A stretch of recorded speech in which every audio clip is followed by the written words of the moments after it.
If you thought the Peacemaker Season 2 finale fell a little flat, then check this out, because I think James Gunn may have just planted seeds for Superman Man of Tomorrow and maybe even revealed the entire backbone of the DCU moving forward. As always, spoilers ahead, let's get into it. At the end of Season 2, we see Rick Flag Sr. investigating the potential Motherbox technology that Peacemaker has been harboring. Flag orders Argus members to investigate the various doors that are found within the Quantum Unfolding Chamber, and one of the doors that they find, despite being bright and cheerful, opened up a literal gate to hell, a planet called Salvation. Harcourt begins to question the validity of these investigations, as we were previously led on by Rick Flag that they were simply looking for habitable worlds and expanding humanity's reach. We later find out from a meeting with Argus that Rick Flag plans to use this newly found space to instead exile rogue metahumans in the DCU. This is pulled straight from the 7-issue miniseries called Salvation Run, where we see a very similar structure. Earth is in chaos after a chain of event stories like the 52 Weekly series,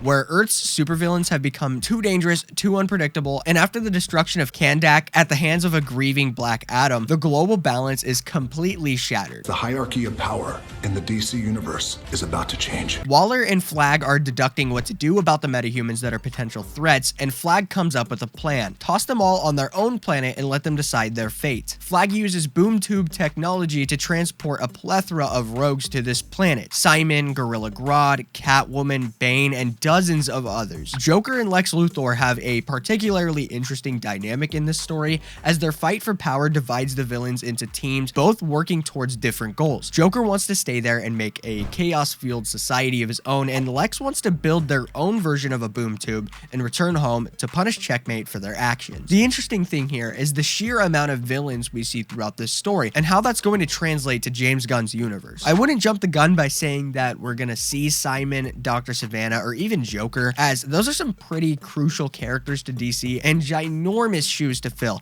especially when talking about the Joker. But I am expecting him to put his own little twist on it, as Gunn has already confirmed that the ending of Peacemaker Season 2 is going to be the direct lead-in to Superman Man of Tomorrow. So I'd be surprised if we don't see at least a soft iteration of the story, maybe downscaling the amount of villains that we'll see getting ported to Salvation, or maybe Gunn will cherry pick a random assortment of villains to throw on the planet. If you know Gunn at all, you know that he loves the underlings, so I think it's safe to say that we can expect to see more of an unknown roster hitting the planet Salvation. But the reason this reveal is so huge is because it confirms a lot of things for the overarching story in the DCU. Firstly, I think it's safe to say that the QUC that Chris was harboring was indeed Motherbox technology, which was created by the new god Hyman, the same genius responsible for the technology later weaponized by both New Genesis and Apocalypse. And with Gunn leaning into Salvation Run, it's very likely that we will get an introduction to Darkseid, the right-hand man of Darkseid and the master torturer on Apocalypse. The reason why is because near the end of Salvation, we find out that the planet is actually under surveillance by Darkseid, and he ends up sending parademons in to try and wipe out the villains that are trapped there. If Darkseid or the parademons appear even briefly, that means that Darkseid exists in this universe. And if Darkseid exists, the path towards the New Gods, the anti-life equation, and eventually a rendition of Final Crisis is already being laid out, which brings me to my next point: the timeline of events. It was established near the beginning of Peacemaker Season 2 that Sasha Bordeaux is already a cyborg, and they've completely rewritten her backstory, claiming that she was given her powers during a life-saving surgery after a plane crash. Cyborg.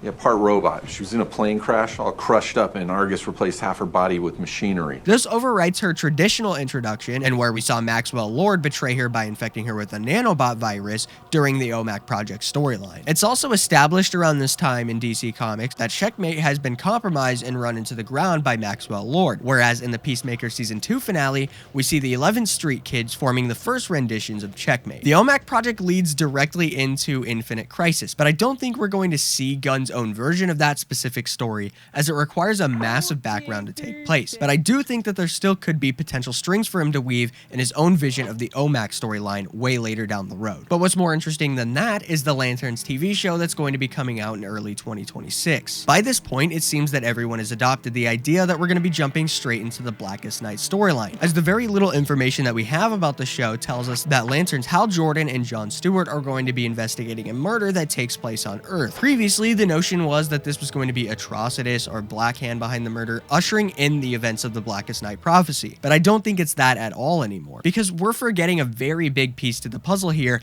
and that's derived from a little tiny story that goes by the name of Final Crisis. Final Crisis opens with the death of the new god Orion, the son of Darkseid, whose fatally wounded body has fallen to Earth. Hal Jordan and Jon Stewart are quick to the scene as they try to uncover the cause behind this madness. The story progresses as we find out a cosmic war tore through the higher planes of existence, and as the new gods fell, their spirits were reborn inside of mortal vessels on Earth. One of these new gods was Darkseid, and by this point, he had already cracked the code to the anti-life equation, and he ends up using it to enslave the human race, and the Justice League is forced to intervene, or rather, Superman with his singing machine, but that's a fun one to explain, and we'll get to that another day. But here's what I think is going to actually happen. The final episode of Peacemaker ended with Rick Flag entrapping Chris on Salvation as a quote-unquote volunteer to test out the planet and see how survivable it is. I believe Flag will continue to dump whoever he sees fit there, and the story of Salvation Run will continue to unfold as it does in the comic, although with one massive caveat. Gunn has already explicitly stated that Superman and Lex will be forced to team up against a bigger threat in the upcoming Superman Man of Tomorrow. But what if this bigger threat turns out to be Salvation itself, and Superman and Lex Luthor are forced to team together and intervene? If Gunn is going to play his deck of cards directly into the originating story, then I don't think it's too outlandish to say that Darkseid will be notified of their existence on the planet Salvation, and Superman and Lex will be forced to fight back as they make their escape, placing Darkseid's eyes on planet Earth and giving Darkseid a fascination with Superman. The other thing kind of throwing everyone off right now is this picture that James Gunn released of the script cover for Man of Tomorrow, where we see an outline of a human brain, along with this promotional image of Peacemaker's helmet that features wires sprawling from the inside. This highlights a very strong potential for a Brainiac appearance in the film, and even if Gunn adapts the mid-2000s comic series, I don't think that Brainiac is too far-fetched to throw in there. Personally, I feel like Salvation Run is missing a lot of sustenance to create an impactful popcorn flick on its own accord, so I see it entirely possible that a planet full of specimens fighting for power is a textbook petri dish for Brainiac to become infatuated with, leading to his inevitable arrival on Earth. Either way, I think that Man of Tomorrow is going to explicitly introduce the idea of Darkseid,